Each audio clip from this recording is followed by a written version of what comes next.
Good morning and welcome, everyone. Let's start our class today with a prayer together. Heavenly Father, Divine Mother, friend, beloved God, Guru Preceptors, Jesus Christ, Babaji Krishna, Layadima Shaya, Swami Shri Yukteswarji, beloved Master Paramhansa Yoganandaji, saints of all religions, we bow at thy feet. We ask thy blessings on our consciousness, that we may uplift it into thy light. Bless our class today with thy divine presence. Om Shanti, Shanti. We'll start with a song and then an excerpt from a video of Swamiji on this topic of how to achieve your highest potential. Welcome again, friends.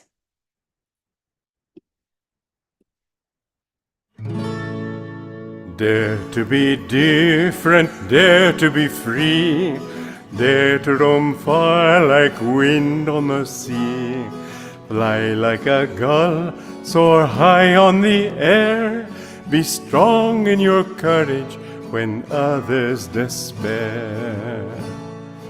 Never in anger, never in haste, go without pride, be never abased.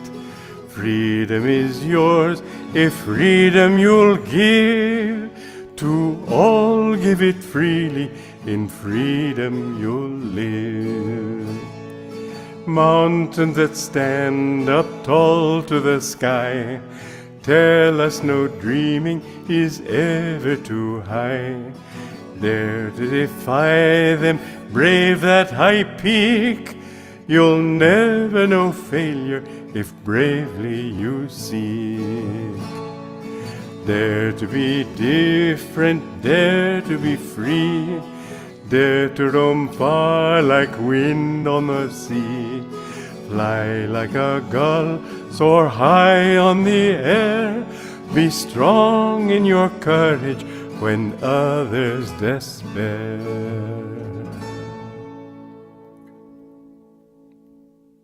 If life could come into existence, if intelligent beings could evolve on this planet to the point where I'm able to talk to you over this television apparatus and go out over the cable or airwaves to your home, that if this could ever happen in this great universe and in all these billions of years that this universe has been as we know it today, then we have to say one thing, and that is that there was always, from the beginning of time, the potential for these things to be there, the potential for life, the potential for intelligence, and yes, the potential for this television program and your ability to view it. Now, if we look at it that way, that in this vast universe there's always been a potential for these things to come into existence, and it couldn't have come into existence if the potential hadn't been there, then I think it's fairly preposterous to say that out of hundreds of billions of galaxies, each one with hundreds of billions of stars, for just this one little planet to have produced life. Of course, life could probably come into existence in many different ways, maybe not with our air, our sunshine, our carbon base. This is perhaps where people fall down, but I think it's absurd to say that it can only be here. Now, bringing it down to you as a human being, you think that you've done something that you could do because you had this particular talent. I'd like to broaden that to say that man has done many things, and what any man has done displays the potential of all men, of all human beings. That if one Leonardo could produce the Last Supper and the Mona Lisa, I don't say you could do it now, but maybe in the future, maybe with practice, maybe with time, at least we have to say that you are a human being and that therefore that potential exists somewhere within you. Now, there's a lot of talk about exploring your potentials, always on sort of a very limited level, that you could become a good seamstress, you could become a good banker, you could begin to give lectures. You might not be as good as the famous lecturers, but you could at least speak in front of a few people. This kind of thing, always sort of bringing it down to a lowest potential, a lowest common denominator. Don't pretend that you can do great things, but at least you can do little things and do them well. I'd like to take you beyond that thought in realizing that within you is the potential to do really literally anything. This is why most people, when they think of Jesus, they think of of somebody who was unique in history. And yet, didn't he say, the things that I have done, you shall do also, and greater things than I have done? He didn't come here to show us how great he was. He came here to show us how great we are in our potential. What the greatest masters, the greatest saints, the greatest wise men and women of all time have been, we have that potential. We need to think in terms of not, you might think, well, it's boastful to say I can do anything. No, take that away from the pronoun I and put the emphasis on anything. Because if a thing can be done, if it's there to be done, if human beings have done it, you can do it. Boastfulness is an obstruction to success. But attunement with what you want to accomplish is absolutely essential to success. Good morning again, friends. What a great topic and a great talk by Swamiji. I'd like to start with a couple of quotes from Master.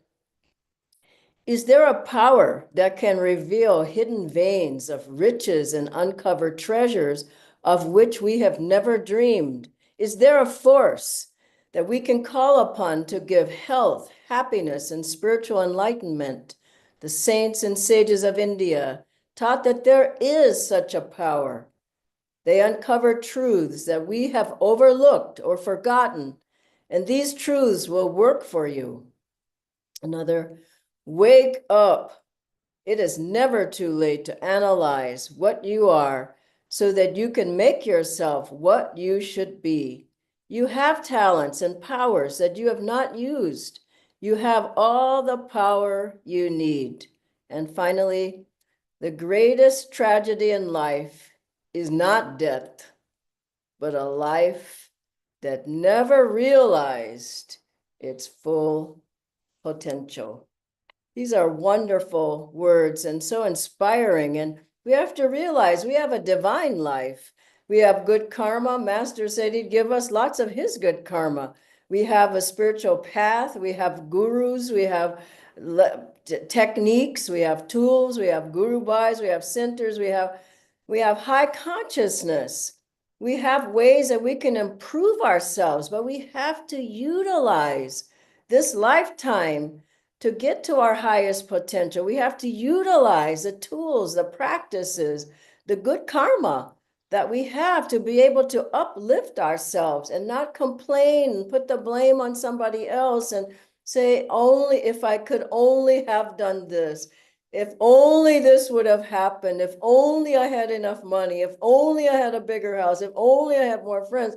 But we're creating our life right now with our thoughts, with our actions, with everything we're doing. We're creating our life right now. We are creating it. Nobody else around us. There's a great example Swamiji would use often of the sculptor who was sculpting an elephant. And he made it so beautiful that, in marble or something like that. And someone asked him, well, how would you make it so much, it looks so much like an elephant? You did such a great job. And he said, I chipped away everything that was not like an elephant. And isn't that a great example? Because we're chipping away everything that we're not, all the worries and the doubts and the fears and think I'm this personality and this nationality and this color and this hair and this everything, and we're chipping away till we get to the seed, the essence of who and what we really are. And I grew up in humble circumstances in Watts in Los Angeles. And it was a rough neighborhood, I'm telling you. But I got out of there. I was destined to get out of there. My karma was to get out of there. I had to use my will and effort to lift myself up. And I got into one of the best colleges in the whole country. I worked hard to get there. I worked hard to get out. I started with the lowest grade in science and I worked my way up in the first quarter to the highest grade in that class. And I worked hard, even though I had a job, half-time job. I was working hard for 4 years in the library, just studying. I remember thinking, I can learn, I can learn, I can learn. And I did that affirmation. It was before I even got on the path. I just thought, I can do it. And I did it. And then I got to Ananda. And within just a very short time, I was traveling, teaching for Ananda. And I basically got myself up to the point where I could tell myself, yes, you can teach. Yes, you can travel. I'd never been anywhere and lived in Europe for 7 years, traveling around teaching, lived in Africa in a hut in Nigeria, no electricity, no water, teaching people how to energize and meditate and love God and mosquitoes everywhere. Then and going to South Africa and during just as apartheid had ended. But I was able to not get in any harm, no danger, nothing, and help people there. And then in Australia, help people, and throughout America, and now in India for 20 years. This is lifting yourself up instead of saying, oh, I can't, I won't, So what do we think about this? What are the things that you want to achieve in life? Think about it. You want to be more creative. Maybe you want to play an instrument. Maybe you want to sing. Maybe you want to travel. Maybe you want to become a teacher. We have to get to the point where there's no more excuses, but that we see the things we want to do in life and we go after them. We go for it.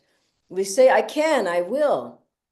And maybe you want to have a better job. Maybe you want to have more abundance. Maybe you want to improve your health. I see people saying they want to improve their health, but they sit on the couch all day. They don't get out and exercise and get their body fit. So what are the things that hold us back from achieving what we really want to do in life? I want to go through those and say how we can fix them. First is low energy. Can't get the energy moving. This is a big problem for people. Master would say, if you could take 1 gram of your flesh and burst the atoms, you'd have enough energy to light a city like Chicago for a whole week. But you don't know how much power you have. But everybody's tired, lazy, can't get going. So the first one is lack of energy. The second is a lack of willpower, the lack of, I want to do it, I am going to do it, I'm setting my mind to do it, and I am going to be successful. We'll go through that one. Another one is lack of positive thoughts that, oh, no, I can't do it. Oh, somebody told me I can never be great at this or whatever. So wrong thinking. Another is wrong company. Another is lack of focus and concentration. So how do we work on these? This is a long topic. I'll do as best as I can in this time that I have. First, if you can lift your energy up, everything changes. I've been doing energization almost 50 years now, every day. I have high energy because of those exercises. They remember Master running out onto the platforms and saying to people, how feels everybody? He developed these exercises. He'd have people shout back, awake and ready. Now that's the main thing that's wrong with people. They're not awake and they're not ready. But if you do these practices of energy control, get the energy flowing through the medulla, into the whole body, into the brain, you'll feel like a breakfast of energy. And so energization, pranayama, yoga postures, Get some exercise routine that you like. I like to swim, I walk. You have to get energy moving. First thing, do it today. Just figure out, how am I going to get the energy moving? Even if you do a few exercises, do the whole set for sure if you're on the path. But if you're not, do 5. You can learn them on YouTube even. Do 3, do 2, do 1, but do something to get the energy moving. When energy is moving, you have high thoughts. You see ideas, you see solutions, you have insights, you have inspiration, you want to do something. The second one is, I'm going to go into, is affirmations. Now, people have the thought, no, they're hypnotized. I can't do it. I'll never be able to do it. Nobody's ever done it, or whatever it is. We have to shift that. Remember Master walking by Swamiji saying, how are you? Walter, he called him Walter, and Swamiji going, well, he was like 22 years old then. Well, and Master said, that's good. And he always wanted you, that's good. Be affirmative. Say yes to life. Say, I can and I will. And change the thinking. And there's so many great affirmations from Master and Swamiji that you can use every day. Change the thought patterns. If you change the thoughts, do I can, then you will be able to. And I remember when I was learning Hindi, I didn't want to particularly learn Hindi, didn't want to speak Hindi, but it's part of why I'm here. I have to speak to people in the language, at least one of the languages, the main language here. And so I worked at it and I really put my energy behind it. And I changed that thinking, instead of I can't do it, to I can do it. Same with learning the Esraj. I can learn. I don't care how old I am. I can learn a new instrument. And I did learn it. And always find something positive to say about everything that may not be so positive in your life. For example, I love these examples of when Swamiji, he said he was in a hospital in Mexico City, I believe it was, and he was going through he had various problems, and he just said, he found out, the doctor told him he'd have to be in the hospital for 2 weeks. He was maybe in his late 20s. No, he must have been, it was before he met Master. So he was young, and the doctor said he'd have to be there 2 weeks. So Swamiji said he found out how much it would cost to be there for 2 weeks. he said, I got well in 2 days. I just willed myself, affirmed that I was well, and they released me from the hospital in 2 days. And think about that. Instead of, oh, I'm ill, you're not ill. The soul is never ill. Maybe the body needs help. Swamiji said, then a doctor came to him once in India. He was in the hospital and he had all kinds of things. I think he was taking on the karma of different ones. And so the doctor said, well, how are you feeling? There was a long list of things. The doctor was looking at the chart. And Swamiji said, great. I just love that attitude. Great. I feel great. Don't go into the disease of the consciousness of the disease, as Swamiji told someone, a great friend of mine. I don't have time to go into her story, but she willed herself and affirmed herself to live many more years than the doctor said, because she didn't buy into it. Affirm it. Do affirmations. Do chant affirmations. Be with positive people. Another one, change your consciousness through meditation.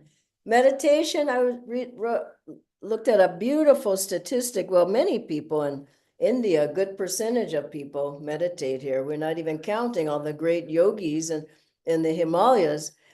But I also read in a statistic that in America, that 40% of Americans meditate at least once a week, at least weekly. 40%. Meditation's growing. It's tuning your consciousness to another station. As Master said, he was watching the big movie. As I've told you many times, Swamiji said he was in a mood once, and he just said, do I like being in this mood? No, I don't want to be in a mood. Or you can fill in the blank yourself. Do I like being angry? Do I like being depressed? Do I like being this? And he said he sat down and for 5 minutes only, he shifted his consciousness to here at the spiritual eye. And within 5 minutes, he completely banished that mood. Sitting to meditate, especially regularly, you lift the consciousness, you change the level of which you see things. You see things from above. You say, oh, that's the reason. Oh, that's the answer. Oh, that's a solution. Oh, that's an insight. Oh, you see it more and more because your level of a consciousness, instead of seeing problems, the problem level, which is the conscious level, you lift up to the super conscious level. I remember once I was going through something and I just went, gee, why is it so bad? And the answer came to me. I felt Master saying, what station are you tuned to? Ask yourself that. Use the meditation techniques, use Hong Sa, use Om technique, use Kriya, and shift the level of your consciousness. Another is the will. I will. What is will? Willingness, interest, desire. I want to do it. I put my whole heart into it.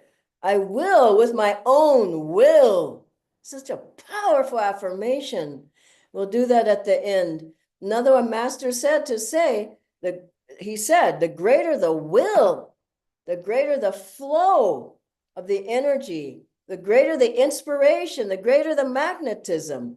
And my own but God-given will. We have to get ignited and not sit passively waiting for somebody else to change your life. I will do it.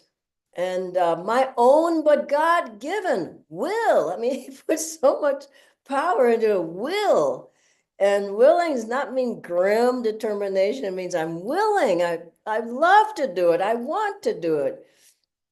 And the continuous effort. I see so many people drop out. They start and then, oh, they want to learn how to sing. Then after 2 weeks, they don't go to the lesson anymore. They want to learn how to play a harmonium. Then they buy a harmonium 1 week or a month. They don't play anymore. You have to over and over and over and continuous will and willing to make a change. Swamiji said, when editing books, he would edit them sometimes 50 times. My God, go over the whole book over and over and over till he just got it, what he felt Master wanted to say. And I've done that with music, played the same song 50 times until I get it right. So if you want to do something well, you've got to really, the painstaking details, nobody wants to do them. You have to engage yourself and continue. If you want to be a runner, you want to be a swimmer, you want to be a singer, you want to give lectures, go over and over. I remember how many times I went over Hindi to do Kriya. Just, God, my brain was fried just over and over those phrases and those words, but it was successful. Finally, good company. Be with people who are uplifted, who have high energy, who are positive, who are successful. Be with people who have energy, magnetism. Be with God and gurus, and you will find in your meditation, you get ignited. And when that happens, you'll feel that spark of the divine that's within you, that's lit. You can do anything. I remember even before I got on the path, I remember this one time in my mind, it was like, you can do anything, anything. And I felt that was Master just saying, you can do anything. Very soon after, thank God I got on the path because I needed guidance to do the right things. So let's close now with an affirmation. Let's sit upright. Inhale, tense, charge the body battery. Exhale, inhale, tense. Double breath through the nose. Exhale, double breath through the mouth. And repeat after me. I will, with my own will, which flows from the divine will, to be happy, to be well, to be prosperous and spiritual, to be well, to be well. I will, with my own will, which flows from the divine will, to be happy, to be well, to be prosperous and spiritual, to be well, to be well. One final time, I will with my own will, which flows from the divine will, to be happy, to be well, to be prosperous and spiritual, to be well, to be well. Om Shanti, Shanti. Repeat this great affirmation from our Guru, Paramahansa Yogananda. Anytime you feel lack of energy, of will, of focus, of determination, that you can't do something, repeat these words and wake up to the reality of who and what you really are, your truest, highest potential. I'll ask Nitendra to join me on the screen now. Thank you, Dhyana ji. We have a few questions. The first one, Dhyana ji, is that most people around me tell me that I cannot do this or I'm not good enough. So a lot of times that pulls me down. So how can I overcome such societal limitations and grow beyond, as you suggested? I would say get some new friends.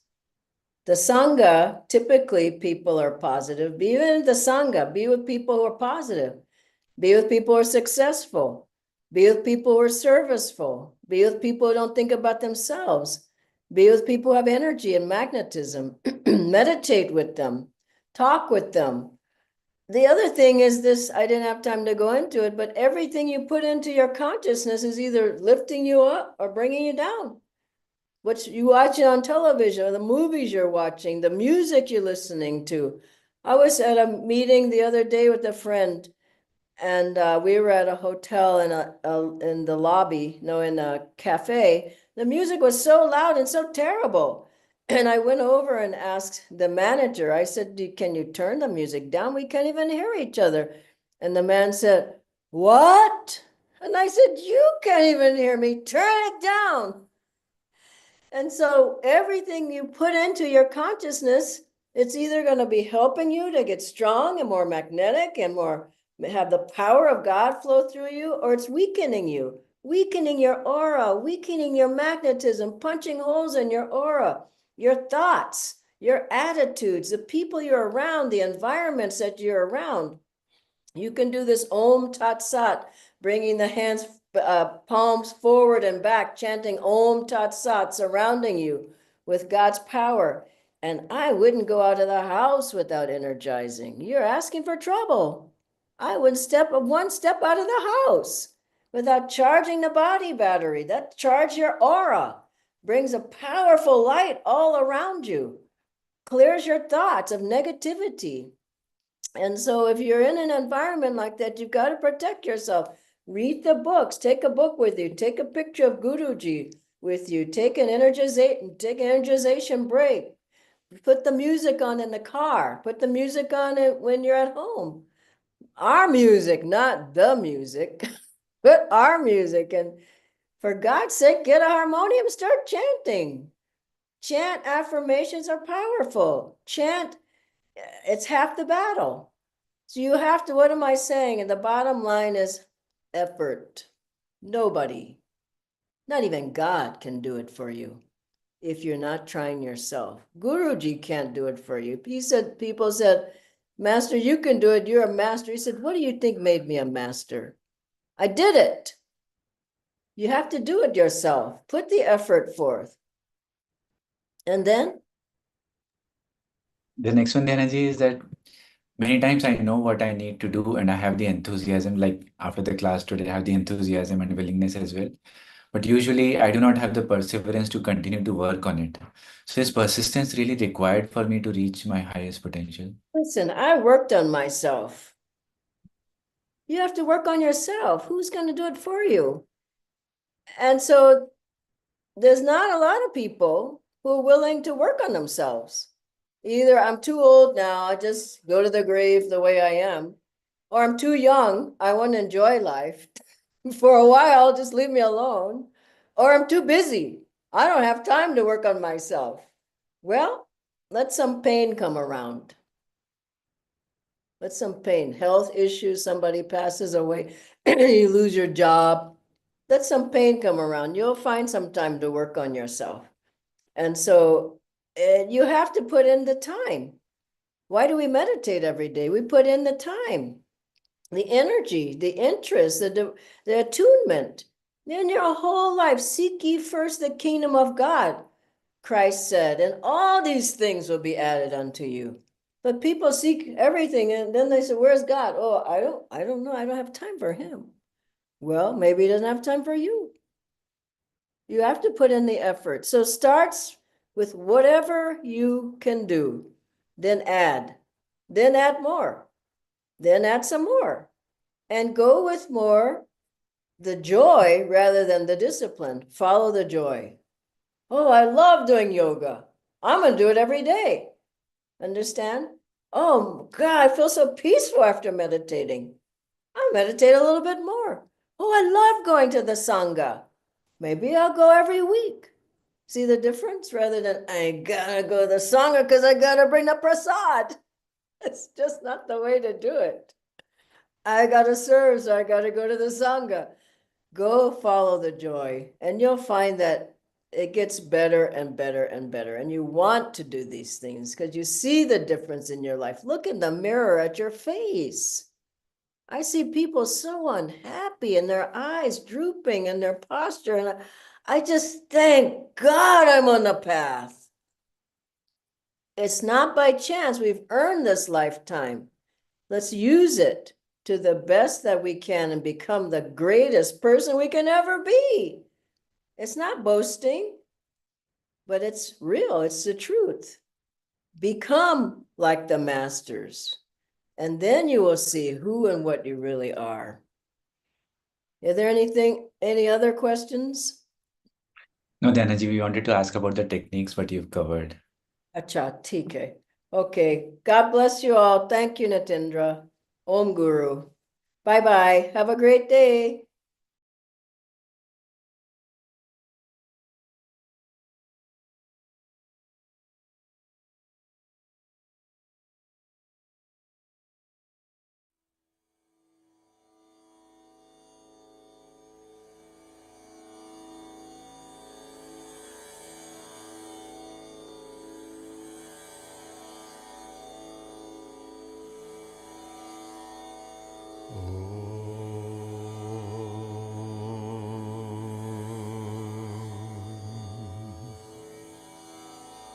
Om.